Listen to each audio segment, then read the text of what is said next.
Hello and welcome to the Sensual Being podcast with myself, your host, Jolene Whiting. I have been a pole dance teacher for nearly 20 years. I'm also a yoga instructor, and my favourite pastimes are connecting to my own sensuality, connecting with the world, and connecting with animals as well. In this podcast, you'll find new and inventive ways of how you see yourself, connecting yourself with others, and also how you see and view the world around you. For today's episode, we are going to be looking at why you like to do particular movement, exercise, fitness. Are you doing it for pleasure, or are you doing it because of pressure? Hello, Sensual Being, and welcome back to the podcast. Thank you so much for joining me here today. I really appreciate you. And if you've not done it already, if you could pop a rating or review for this podcast, if you are one of our listeners, then please do go ahead. And if you are new here, welcome. Today's topic is one that when we start talking about it, as you know, I'm a pole dance teacher. You'll know that this is very close to my heart. And it's about moving for pleasure. Now, moving for pleasure, what does that mean? It just means kind of having fun with it. There's no real goal. There's no real outcome. There's no sort of achievement to be unlocked with it. It's just moving for fun. And you can get this in many ways. So you need to take everything I say with a pinch of salt. Take what works for you and leave what doesn't.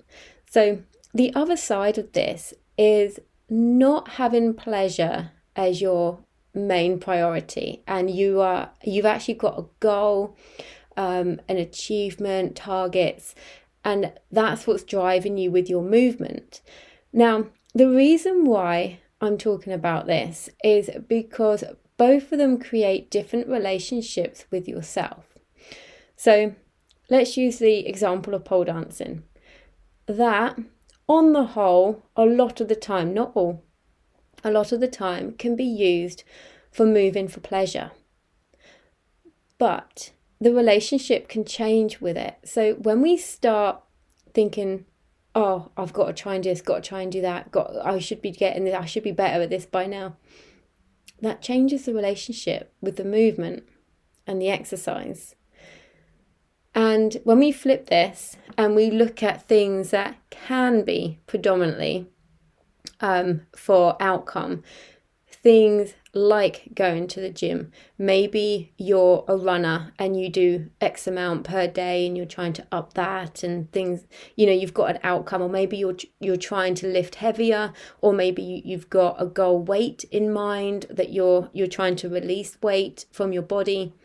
I prefer the term releasing weight, because if we talk about losing weight, if you lose your keys, you want to try and find it. It's like a natural thing your body will try and do, is to try and find something you've lost. So whenever you talk about losing weight, switch it to releasing weight, and you're more likely to stick with your process. But anyway, when you do things like this and there's an outcome, it can change the relationship to yourself, to your body, and to the movement, exercise, activity that you're doing as well. It can change. The reason why I'm talking about this is I want to paint you a picture. So if you are somebody who, for example, let's use the gym. Okay, just use that. You can use anything, but we'll use the gym for this. So you go to the gym, you've got an outcome. You want to try and release weight or lift heavier or look bigger or look smaller, whatever it is, you're going to the gym for that reason.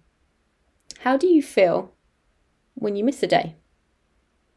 Are you like, oh, good on me for listening to my body, I did need the rest? Or are you like, oh, for God's sake, right, that's it. Honestly, I am so rubbish at this. I can't stick with anything. I've missed it for 2 weeks now. And are you like that? And then when you do go, just a curiosity. And again, like I say, not everyone's like this. So you might be listening and thinking, no, Jolene, I'm not like this. So that's fine too. But I know a lot of people are, okay? So Do you, when you do go to the gym, are you like, oh, I could have worked harder with that. I should be doing a bit more by now. If I'd come last week, I would have done more, blah, blah, blah, blah, blah. Or are you telling yourself, oh, good job, I made it today. Yeah, I did. Do you know what? I did really good for the energy I had today. I really killed it. Or are you thinking, oh, I didn't do all the exercises, or I ran out of time, or blah, blah, blah. Which is it? Because interestingly, you can do both of these, right? So you can not go to the gym and beat yourself up. And then you can go to the gym and you still beat yourself up. So, question for your body. Is your body going to like going to the gym and doing this movement? Or is your body going to go, we don't like this. We don't like it because you don't like it.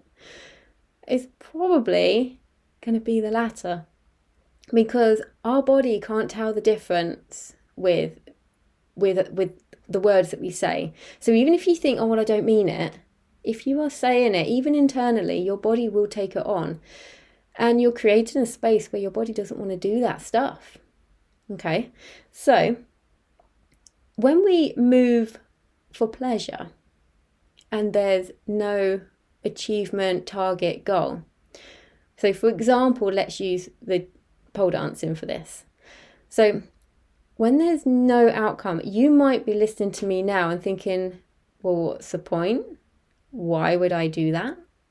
That doesn't sit right with me, because a lot of people are very outcome driven and target driven, and that's okay. I'm not saying there's anything wrong with that, but what I'm saying is it's the awareness of it, and how you speak to yourself and how you show up is really key for being able to stick with things and to be able to enjoy them. Okay, so I'm not saying there's not pleasure in the gym, and I'm not saying that there's no targets that could be set for pole dancing. That's not what I'm saying.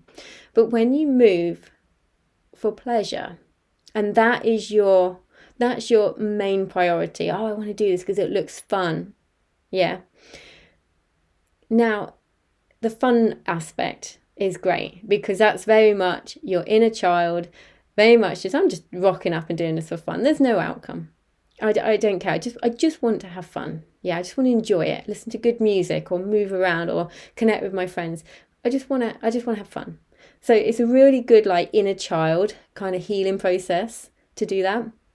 Also, the connection that you can gain with yourself. Because a lot of people, they start doing things. Like, for example, I'm going to use pole dancing again because it's such a good example for what I'm talking about here. I'm going to give more examples at the end of different things, but right now we're using the gym and pole dancing. So when people join pole dancing, they're like, oh yeah, I really want to lose some weight. Oh, it's good for your core, isn't it? Yeah. And I'm like, yeah, okay, whatever gets you through the door. Yeah, whatever gets you through the door, that's fine. Yeah, come on in. And then once you've been doing pole for a little bit, it doesn't take very long to start getting these feelings. It can even happen on the first lesson. I hear people say, I show them a move, and they're like, oh, no, I can't do that. And I'm like, you haven't tried. And they're like, yeah, but I won't be able to do that. So they set themselves up for failure straight away. And then they do it. And they're like, oh my God, I did it. Oh my God, I had no idea I could do that. And you can see this relationship changes towards themselves. So where they came in and they were thinking that they want to change their physical appearance, it now switches into appreciating what they can actually do. That is where the magic is. So sometimes I do encourage people to film themselves quite early on, because a lot of time, if you've done anything where you've had to lift or hold or do anything with your own body weight, you can feel heavy, yeah? But then when you watch it back, you look really light. So that's why I do like people to film quite early on, but I don't like people to film all the time, because you need to be in yourself, in your body. And when you're filming, you are doing it for the camera, you're doing it for Instagram or whatever, or to show a friend. You are doing it for another reason. So you sort of come out of your body and out of your head and like into something else. And so that's a different thing. But you can see how people can marry up. How they look and how they feel can be two different things, but you can marry them up together. You also find when you do movement for pleasure, you can release a lot more emotion with it, particularly with things like dancing, because you're just kind of like free, you're not really like thinking, and it just helps to move it. Now, I'm not saying that doesn't happen with other stuff. It does. It does. Even if you've got targets and stuff, you will still, the movement for your body is so good for moving emotion, but it does it even more if you are moving purely just for pleasure with no real outcome. You also are building an awareness of your body and how you move. Now, you do that with both. But somehow when you're doing this for pleasure, you are literally being guided by how your body wants to move in that moment, and not looking at a particular workout and thinking, oh, I've got to do X, Y, and Z today, kind of no matter how you feel. So you can kind of block out how you feel. I feel a bit tired. My arm hurts a bit today, or my hip's still a bit dodgy. I'm going to do it anyway. You can see the difference. Now, I'm not telling you to stop doing one and do the other. That's not what I'm saying. What I'm saying is I want you to try and have the awareness to try and have more pleasure within your movement activities, exercise, sport, and less pressure. And I know some of you thrive on the pressure. I know, I get that. But just make sure, if you are somebody that doesn't like, or just moving for the sheer hell of it, really think why. Now, why is this? Because we can find that if you are only seeking a particular target or outcome, particularly if it's to do with your appearance, things like that, we tap into ego. Everyone's got ego, okay? So don't think, oh, I've got to try and like get rid of my ego. No. It's being aware of it and allowing the ego not to ride the show, not to drive the show. Your ego will be there. Okay, it's a bit like when I do a pole dance and a performance for people, I do like it when people clap at the end, because it's an appreciation, and that's part of ego. That's ego as well. But there's healthy forms of ego. So if you find that all of your targets at the gym are to change your appearance, particularly if there's no real health issue, okay? If there's no real health issue and you just want to change your appearance, why? Why is that?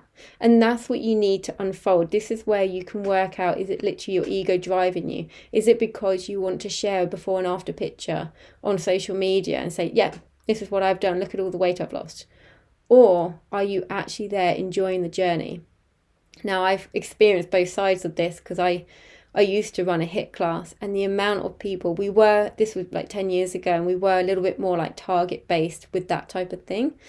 And I remember, for example, somebody, she was getting married, and she had 9 months, I think, until she got married.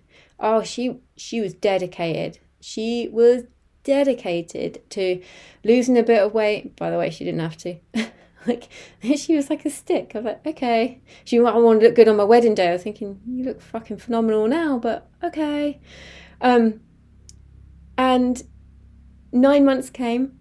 She had her wedding. She had a bit of time off for it. Fair enough. She went on honeymoon. Come back from the honeymoon. Never came back to the HIIT class. Never come back. Purely just doing it for the outcome. And I think, my God, that was 9 months, and you were coming 4 to 5 times a week for something that actually you didn't even want to continue after you got married. That just shows me how much you were actually there for the outcome and not for yourself. And how many other things in our life are we doing for this type of thing? And actually, it's a bit like that thing of, what job do you do? And if you won the lottery, would you still do it? It's that type of thing.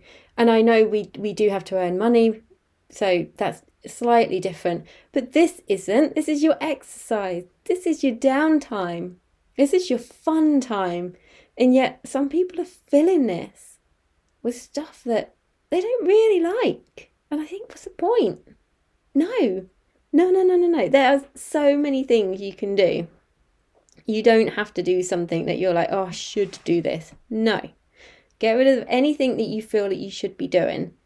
Tap into things you want to do. Is there a sport you want to play? Is there a different way of showing up at the gym that you want to do? Is there something different, like walking, running, cycling? You can do different things, either inside or outside. Because you can use treadmill, running with the bikes inside, or you can go out and do it. You can do it with a target in mind and without. Yeah. So when you're doing your walking, you can walk faster and things. You can walk further.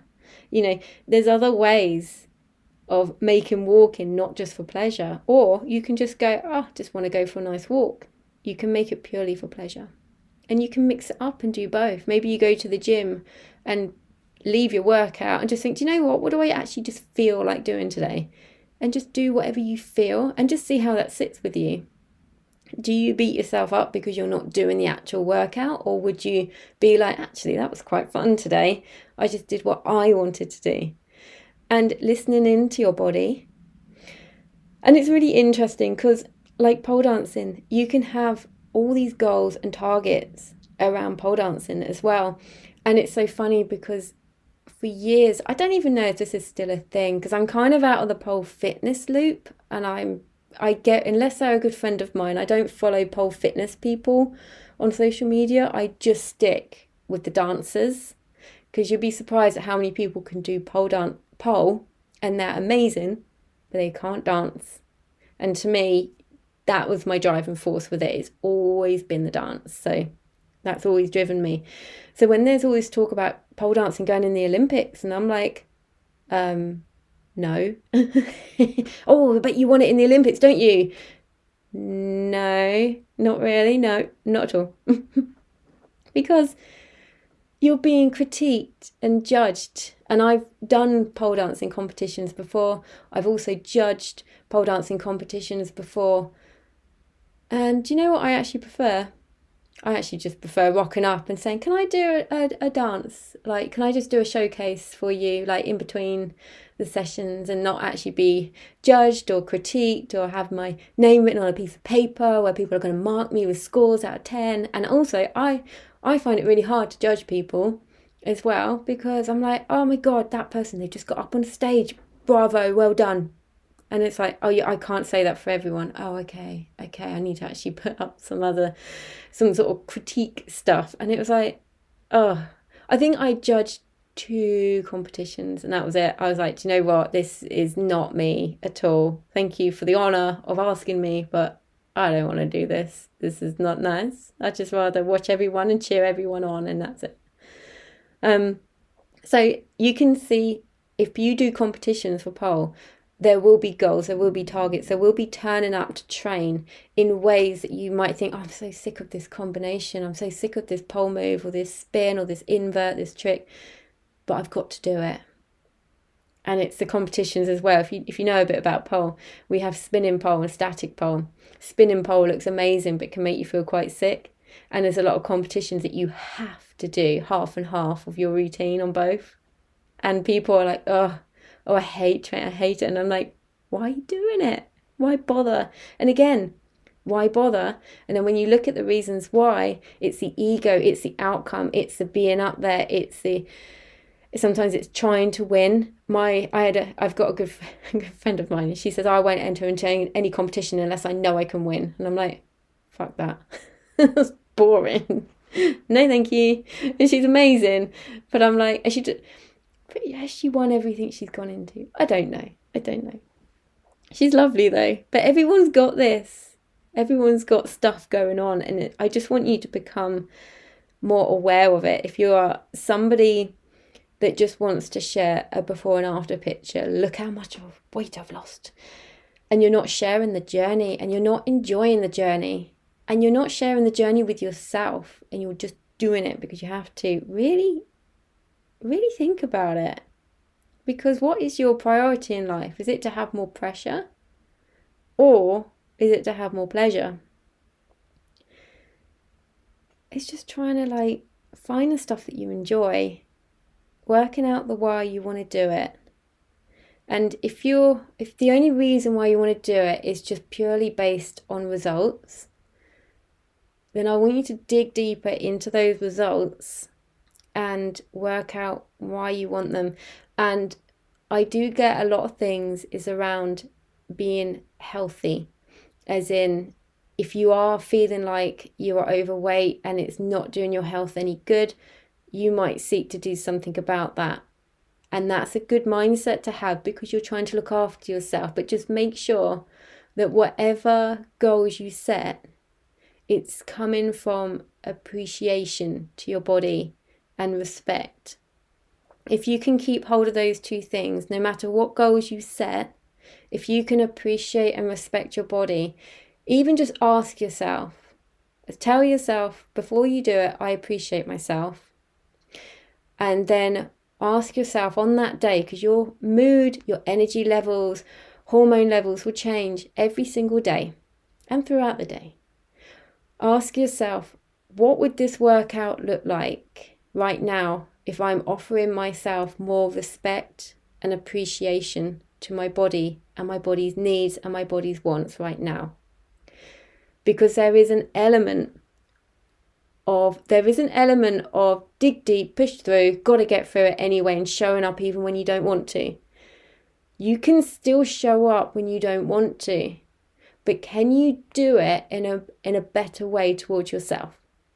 So like I said earlier, if you're going to the gym, rather than having the whole entire workout to do, pick some of it. You might find when you get going, you actually feel absolutely fine. But if you're being driven on by pressure, really rethink what you were doing on that day. And if you keep on coming up with this, then rethink what you were doing entirely. Maybe you're doing the wrong thing. Maybe instead of running, you should be cycling. Maybe instead of doing pole dancing, you should be doing salsa. Maybe instead of doing kung fu, you should be doing the gym. Like, really work it out. And also something else just to think about as well, particularly on the side of pleasure. If you have been doing something for a very long time, like for a few years, we can identify ourselves as that. And that's harder to actually see ourselves fully. So again, I invite you, however long you've been doing something, even if you feel it's a part of you, I want to invite you to ask yourself, is that actually what I really want right now? Or do I want to have a break from it? Because you also don't want to turn up to the thing that you've been doing for years and be a right little grouch in there just because you can't come away from it because you identify as it. Yeah. If you're worried that people are going to go, oh, well, you've always done salsa and you're stopping now. What's wrong? It's like, it doesn't matter. It doesn't matter what they say. You don't even have to answer. You don't have to answer anything. Yeah. But just make sure your driving force for what you are doing is pleasure. And if it's not, try and work out what the reasons are behind what you are trying to achieve. And just make sure that you can bring it back to pleasure. Because, let's face it, we only get one shot at life. We only get one shot. Let's enjoy the ride together, build each other up, and actually have a great time. So I hope you took a lot of goodies from that. There's so much in that one. It means a lot to me, that sort of topic. Remember, as always, to lead with, oh dear, I lost my words. Lead through your life with your heart and to live with intention. Thank you so much for tuning in today. If you enjoyed this episode, please do share it with your friends and on social media. If you have the time to rate or review this podcast, I'd be ever so grateful. If you'd like to follow me on Instagram, you can find me at Jolene Sensual Being. The links to my YouTube and to sign up to my mailing list will be in the show notes as well. I look forward to speaking with you again very soon.